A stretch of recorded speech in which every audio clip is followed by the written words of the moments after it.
Claude Code is changing how we build AI automations. We can now go from transcript or prompt to working N8N workflows in minutes. So in this video, I'll show you how to set up Claude Code, even if you're a beginner, show you the Claude skill we built that automatically builds, tests, debugs, and optimizes your N8N workflows. And I'll show why N8N skills still matter, maybe even more than before. So this entire automation here was built from a client transcript thrown into Claude Code, which then used our N8N skill to plan, build, and debug this entire workflow here. All these executions are done by Claude Code. So it's basically an automation for a medical equipment supplier that scrapes leads through Google Maps, scrapes their website, enriches it with their email, and also qualifies them. Now, before we dive into the setup, let's quickly address the elephant in the room with all these new tools, Claude Code, Claude Cowork, and N8N. Where does each one fit in? So the way I see it, Claude Code is great for building applications, SaaS, custom software, and in helping us build N8N automations faster. It is very powerful, but it's also a bit more technical. N8N is still great, I think, for deploying automations, especially deterministic automation systems, because it's easy for non-developers to understand, debug, and improve over time. And then Claude Cowork, which I covered in a previous video, I see more as a day-to-day productivity tool for office, sales, and marketing-related tasks that generally require you to iterate and have a lot of human in the loop. Now, what does this mean if you're someone offering AI services to businesses? Basically, we're getting new tools in our arsenal to provide value to clients. We can use Claude Code to build custom software for businesses. Then I think there's going to be a huge increasing demand for personalized and niche-specific software in the upcoming years. For automation workflows, I think there's still a big benefit to delivering N8N systems to clients. Why? Because it's easier to deploy on clients' accounts compared to code. It helps with adoption because clients can actually understand what's happening, and it's generally really easy to integrate N8N into their tech stacks. But we can now use Claude Code ourselves to build these N8N workflows a lot faster. And then Claude Cowork, I see as a great tool to teach people in companies because it can increase employees' productivity a lot. Now, there's a lot of hype right now, and a lot of people are talking about N8N being dead, but I would much more see this as another great tool in our arsenal that we can use to provide value to businesses. So it's not about choosing one over the other.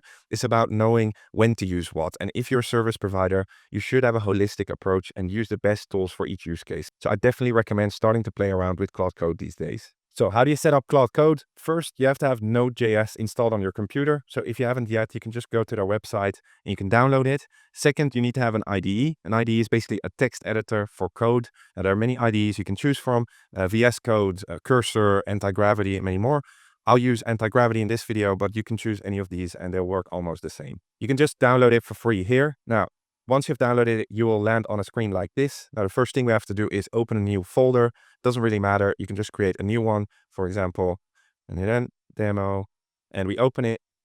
Yes, I trust the authors. Now, once you have that done, we need to install Claude Code. Now, the easiest way to do this in most IDEs is through a plugin. So we can go here on the left side and we go, you see that my plugin is already installed here in extensions. You can just look up Claude Code. You can just click here on install and the plugin will appear here. If it doesn't appear, you might have to restart Anti-Gravity. So once we have done that, you can start using Claude Code here on the side. This one we can close for now, but I prefer using Claude Code right in here. So I can double click on the screen here, open a new folder, and then this little icon appears here.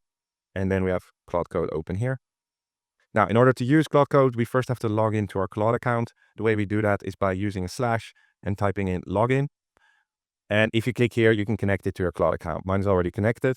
Now, if you're going to use this a lot, the Claude Max plan makes a lot of sense at $100 a month, but you can start on the Pro plan and pay more usage based. Now, once you have done that, there's one more thing we want to do, which is go to settings and turn on dangerous mode. This just means that it's not going to ask for permission in each of the steps, which will speed up the workflow quite a lot. So we can just go /command and go general config. And then you just check the allow dangerously skip permissions. And you go here to Claude Code initial permission mode and you select bypass permissions. Again, you might have to restart your IDE for these changes to appear in your account. Now, don't worry if you're not a coder and IDE feels a little bit intimidating at the start. On the left side, we'll have our folders. In this case, it's just a folder that I created, but we don't have anything in the folders yet. But here, generally, we can see everything that's stored in this project. Now, you might have seen some videos before of people just prompting Claude to get an N8N JSON and copy and paste it in. The difference is with this workflow, Claude is actually going to build it actively onto our account, test it, debug it, and make sure it's production ready. Now, we can't just tell Claude here to build that N8N workflow because Claude doesn't have specific context around how N8N works.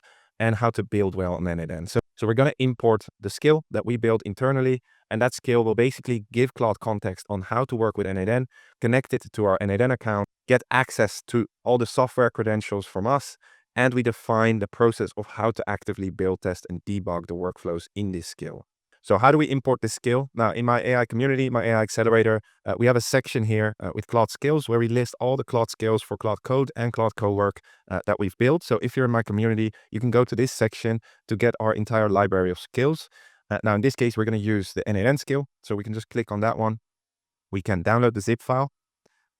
We save it. We then open the folder. And we drag in the zip file into the project that we opened in anti-gravity, which in this case was N8N demo. So I just drag that in that folder, then I unzip it. And if we now go back to anti-gravity, you'll see it now has access to these folders. You can see we have two plugins, the N8N and the N8N PRD generator. And here we have the skills, and you don't have to understand this completely. But basically here we give Claude access to files on how to do this process of building N8N automations the right way. We now have these folders here, but we still have to give Claude access to actually use the skills. So how do we do that? We just right click here on N8N and we click on copy path.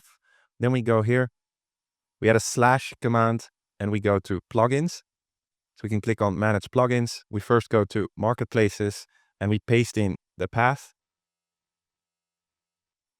We click add and you can see it now appears here. Then we go to plugins and all the way at the bottom, you'll see two skills appear. N8N and N8N PRD generator. We're going to install both. So we click on install for this project, and the same for the N8N PRD generator.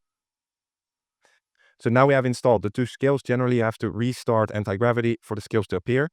Once you have done that, you can again go to the slash command, and now we can just type in N8N PRD generator. And you can see now the skill is loaded and we can start using it. I can see it already asked me to throw in a discovery call transcript with a potential AI automation client or a prompt. Now, the reason we start with a PRD or product requirement document generator skill is because planning for almost anything we do with Claude Code is the key step that we want to get good at and where we want to spend most of our time. These coding agents are becoming really good at executions and figuring stuff out on the fly. But if we send them on the wrong path, we're going to waste a lot of time and credits.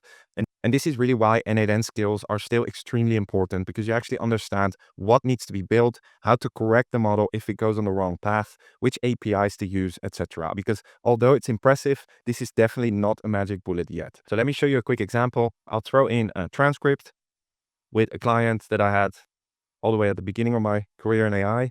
And now with this PRD generator skill, the model will first analyze the transcript and start asking me some questions to understand and lay out the roadmap of what needs to be built in N8N. By the way, if you didn't yet, it's generally good to change this to bypass permissions. Otherwise, it's going to ask you for permissions all the time.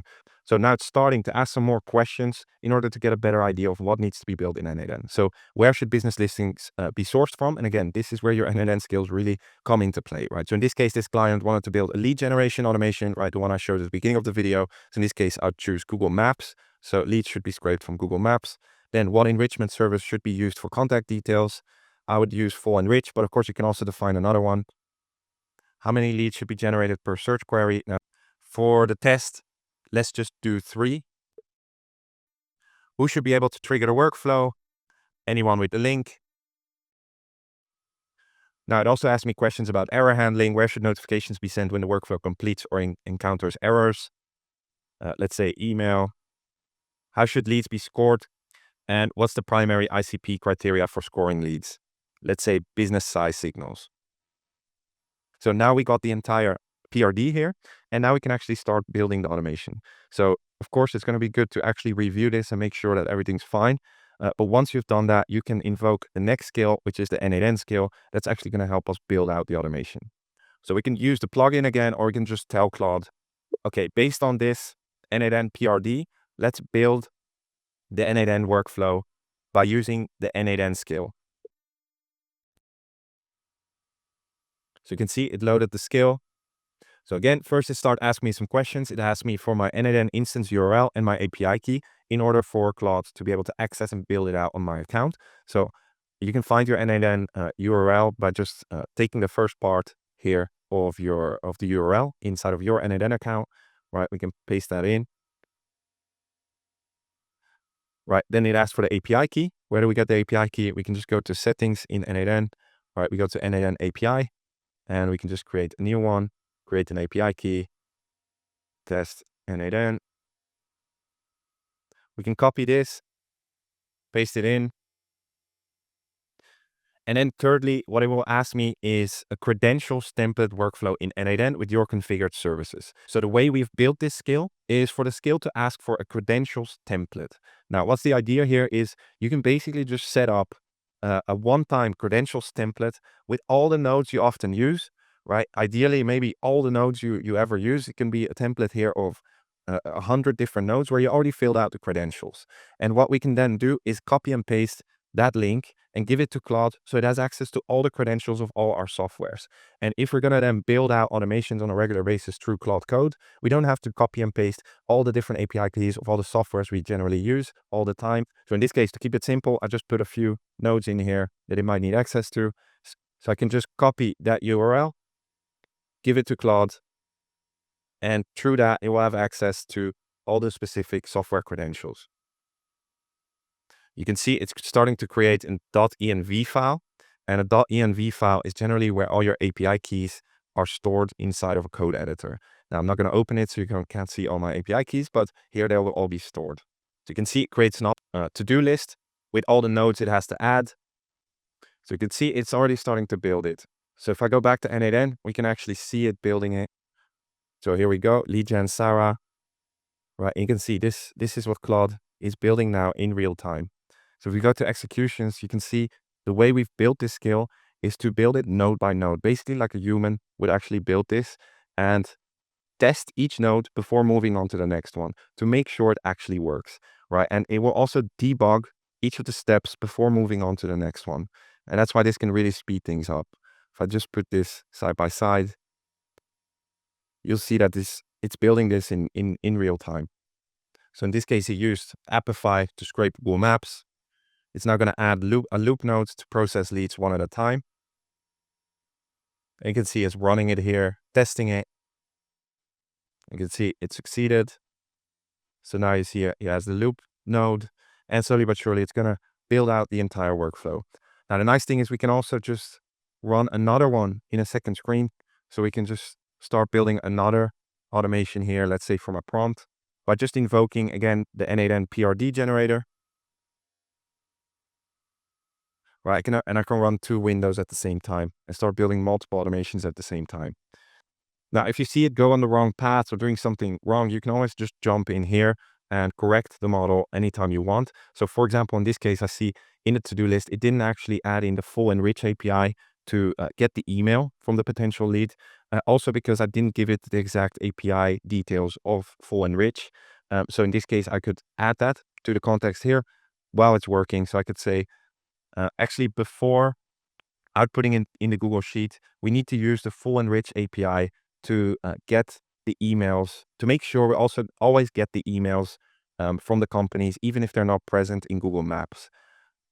So I'll share below the documentation of the full enrich API to get emails. This is generally good. You just go to the website and you copy and paste in the documentation about the specific API call you want to use. And then share it, and it will update the to-do list and start changing its approach. But if you have a credentials template with a lot of your common nodes you use with the credentials, it's really mostly about steering the model to use the right nodes and let it build it out. So it now finished the workflow. It actually figured out that it needed the first and last name in order to get the email from the full enrich API. So it added a website scraper in here in order to scrape the first and last name of the business owner in order to actually get the email from the full enrich API. Now, the point of all of this is it's not a magic bullet yet. As you can see, you do have to steer the model. You have to be there. You have to instruct it. You sometimes have to add in API details or documentation, but it can definitely speed things up when building it out. It can give you ideas of how to approach automations in a different way. It can optimize workflows too, right, that you've already built or debug them. So I do recommend playing around with this because this is the worst that it will get, and it will only get better. And if you want access to this skill and all the other skills that we're building out, you can also check out my AI Accelerator in the link in the description below. We also do weekly AI workshops. We have one-on-one unlimited tech help available, and also blueprints on how to start your own AI business. So if that's interesting to you, you can check it out in the link in the description. Also, if you want to learn how to build your own skills in a simple way through Claude Cowork, you can check out my video here above.